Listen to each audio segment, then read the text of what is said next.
We have all heard PETA members, animal activists, and even me tell you why animal testing is a horrible and cruel science. But are there ever instances where animal testing is a good thing? The answer is yes. Let me paint a picture for you. It's the summer of 1950 and everyone is eager to escape from their classes in Wytheville, Virginia. With the hot summer days ahead, the best place to be is at the pool with all your friends. But suddenly, horror strikes.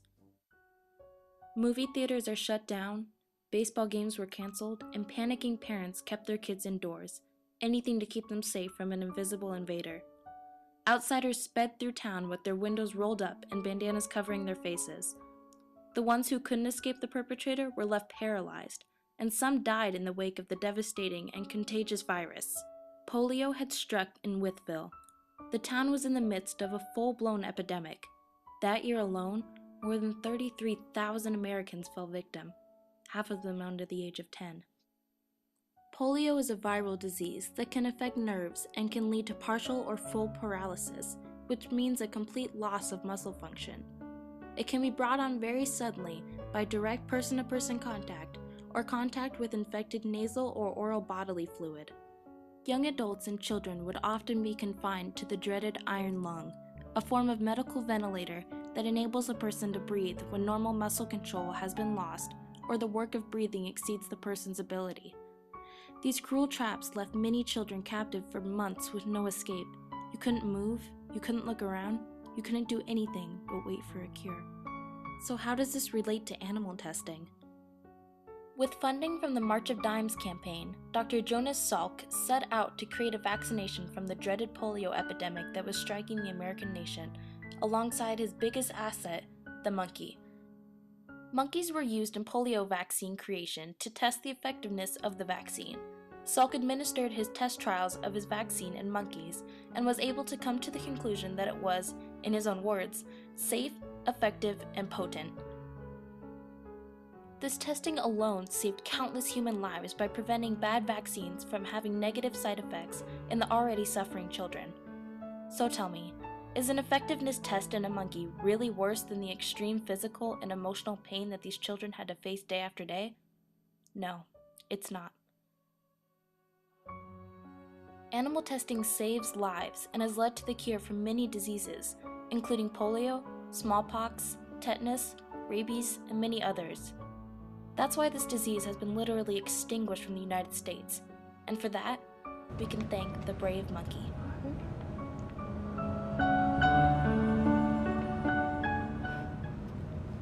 Hello everyone and welcome to CSU Court TV. Today's topic, we're talking about animal research. Here we have the pro side, we have Jennifer and Crystal. We have the con side, we have Lauren and Teresa. All right ladies, I think you all are well acquainted with each other. So we're going to start with the first question. What is your view on animal testing? Jennifer.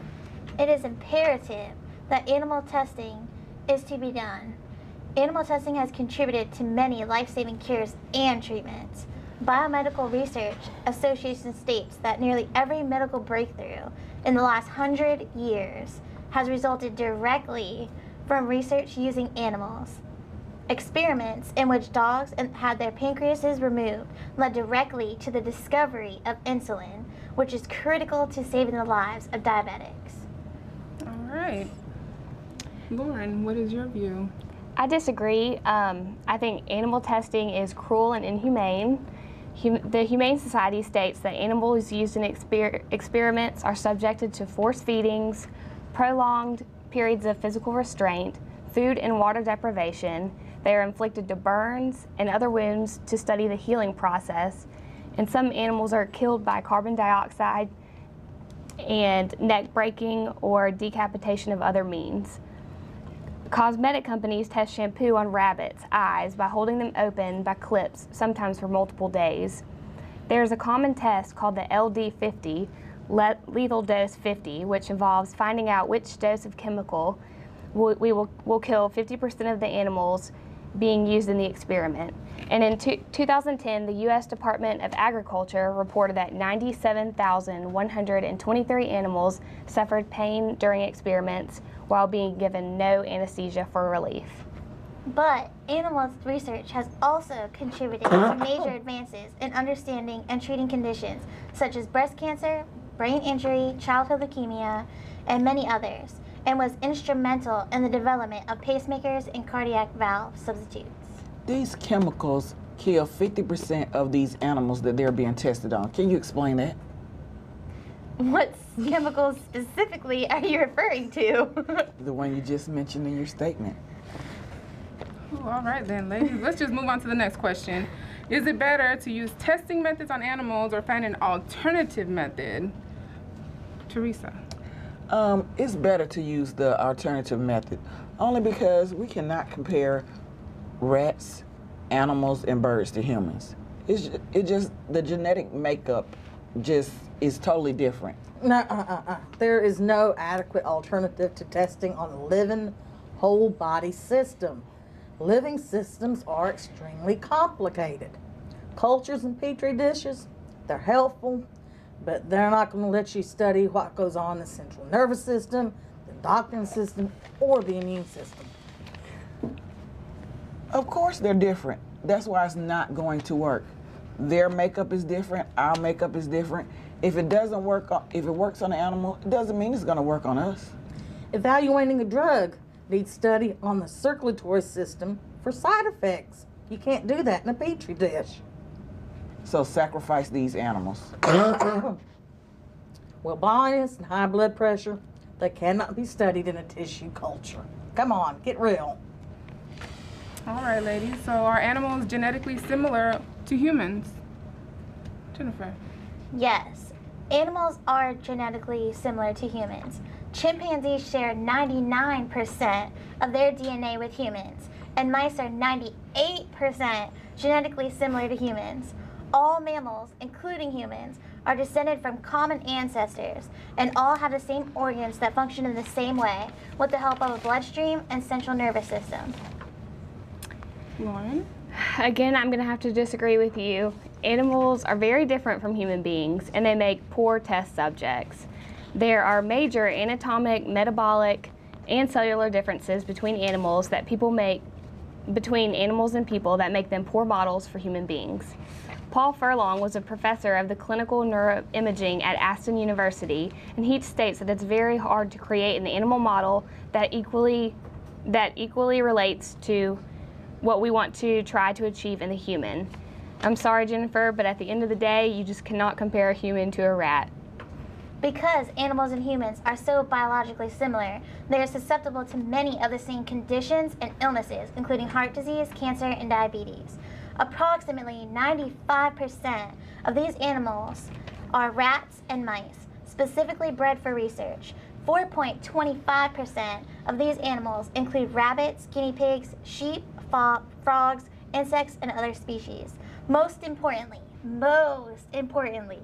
only 0.75% of animals in research are cats, dogs, and primates. Dogs, you say, so sacrifice Snoopy, right? Would you rather have Snoopy or Snoop Dogg? Who do you want to keep?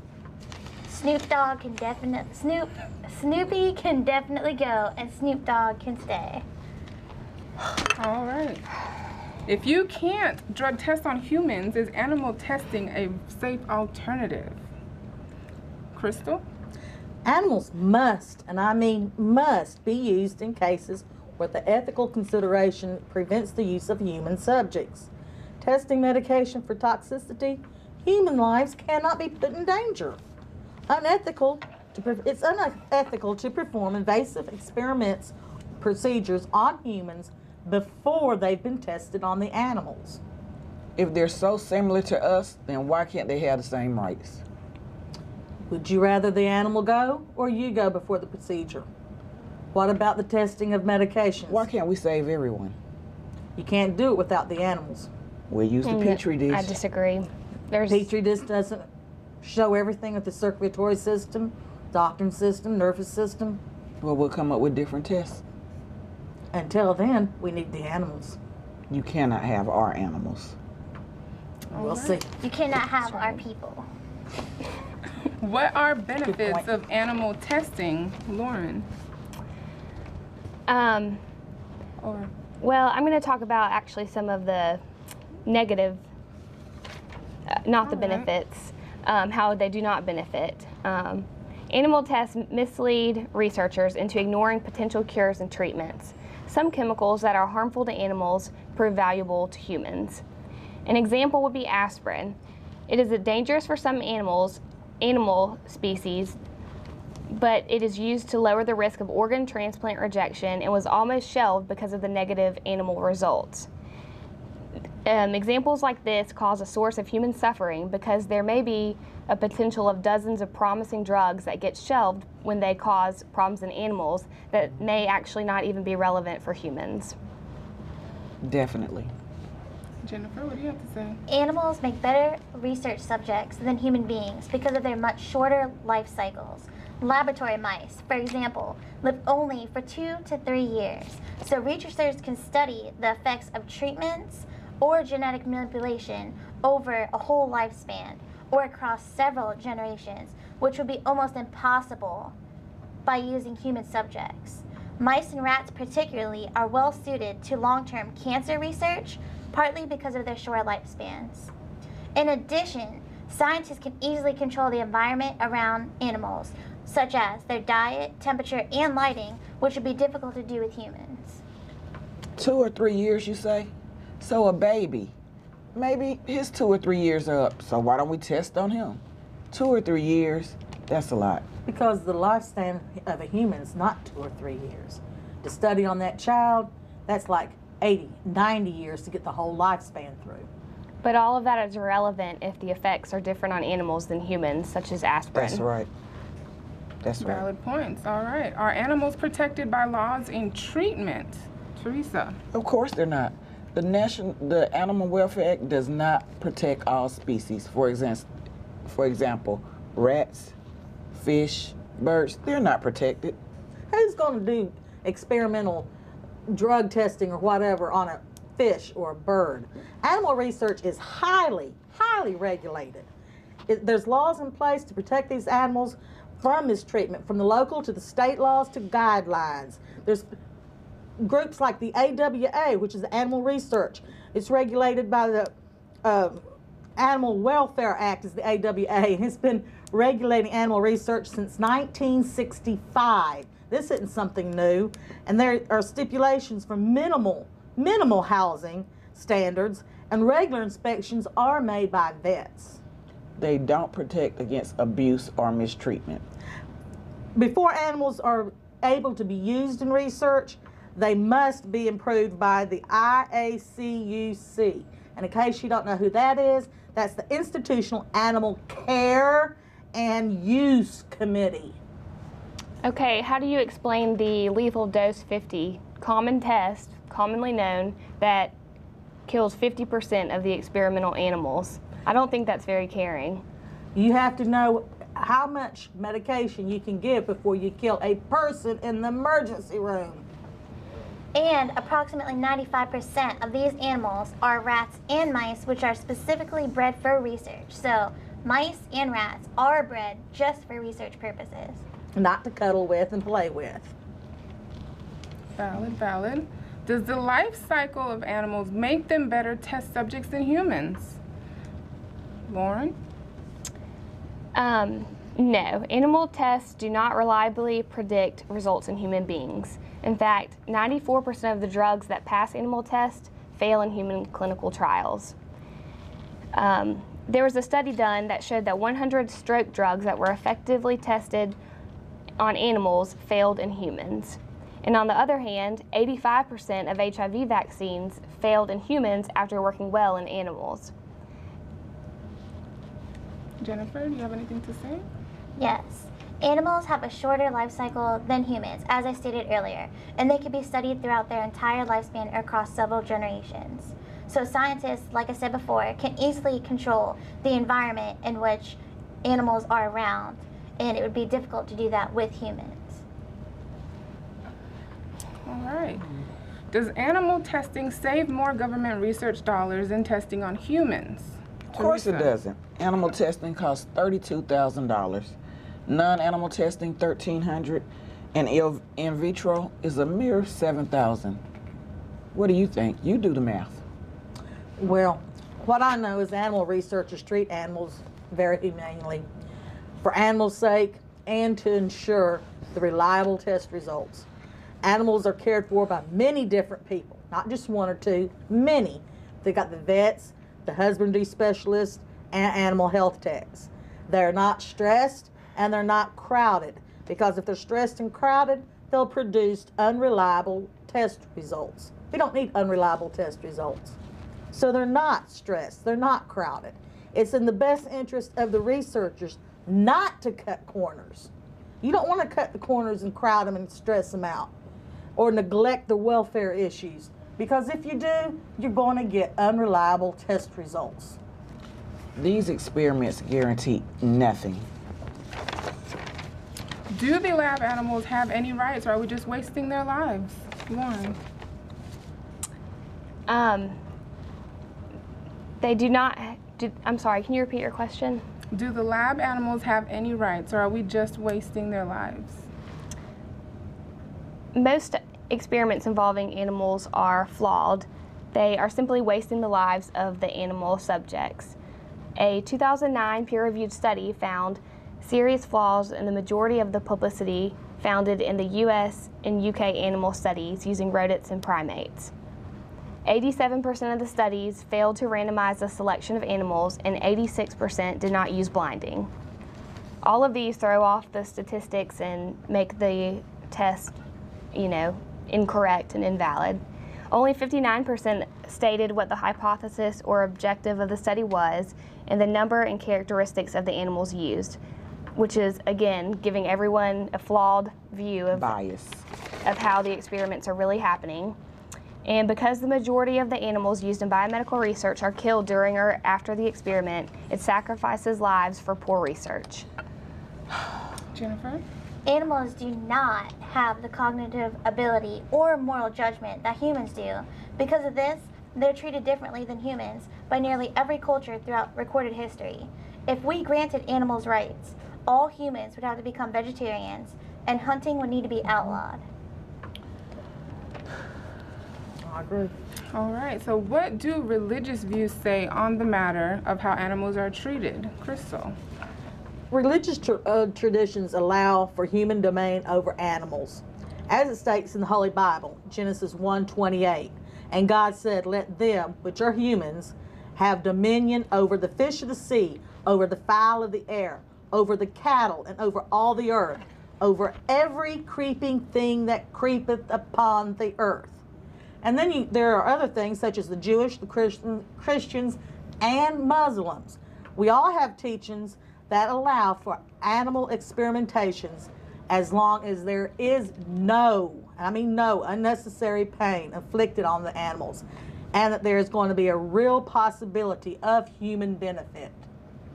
Teresa? I like to interject. Proverbs 12:10 says, "A righteous man regardeth the life of his beast." That means that we have no right to do harm to these animals. Why should they suffer? They have no right to let you know this is enough or they don't want to go through this.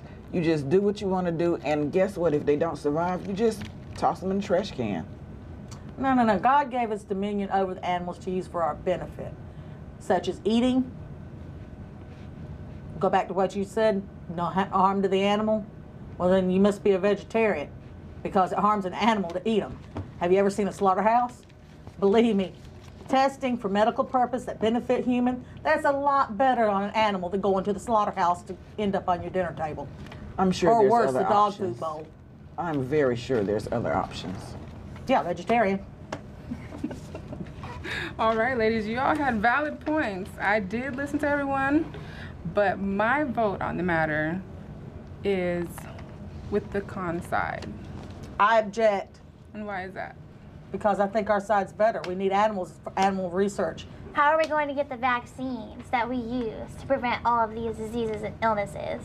Polio, kids would have been in iron lungs for a long time, crippled, if it were not for the gift of the animal, for our research on them, to have the polio vaccine. Cancer, HIV, all the vaccines, antibiotics, high blood pressure, organ transplants. Where does that come from? I'm not sure if you guys were listening to anything we said or No. not, But 100 stroke drugs were effectively tested on animals and they failed in humans. There's a lot of flaws, there's a lot of bias. One failure out of how many? This was 100 different stroke drugs. I had a stroke in 2011. I'm one of the positive things of animal research here. It helped me.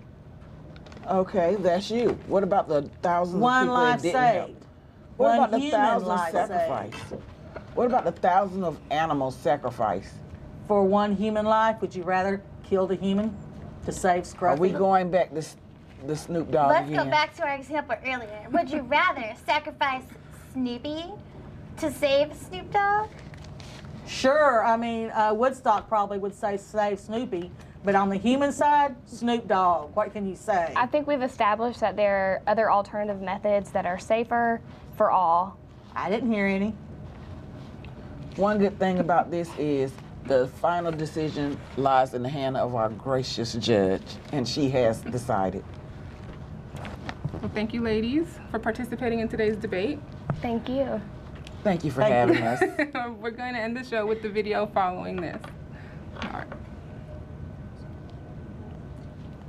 Are researchers, have they been intimidated by what's going on here?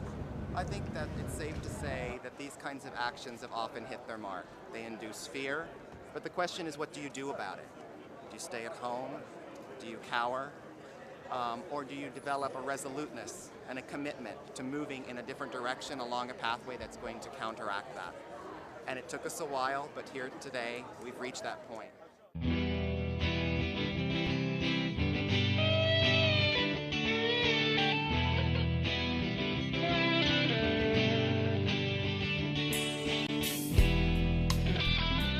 Every day, researchers at UCLA dare to change things for the better in our world.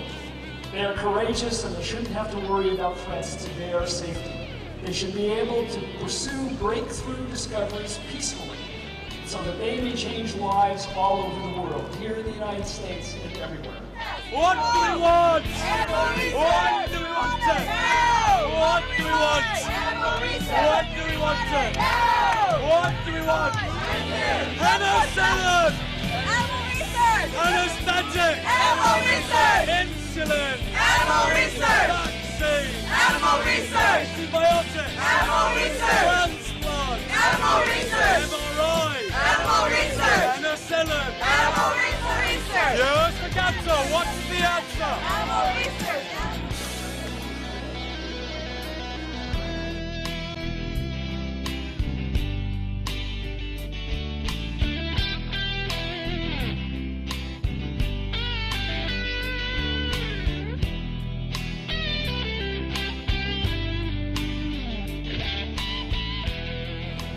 Practically every present-day protocol for the prevention, treatment, and cure of disease and relief of pain and suffering is based on knowledge attained directly or indirectly from research on animals. Animal research saved my son's life. Look to your right. Look to your left. You'll find someone who's either greatly benefited or even had their life saved by the products of animal research. That is what is at stake here. That is why we cannot bow into silence. There are people who couldn't make the rally today in the Court of Sciences all round.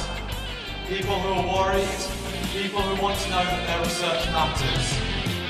So with all of you here at once, I want you to join me in a chant. No more threats! No more fear! Animal research wanted here! No more threats!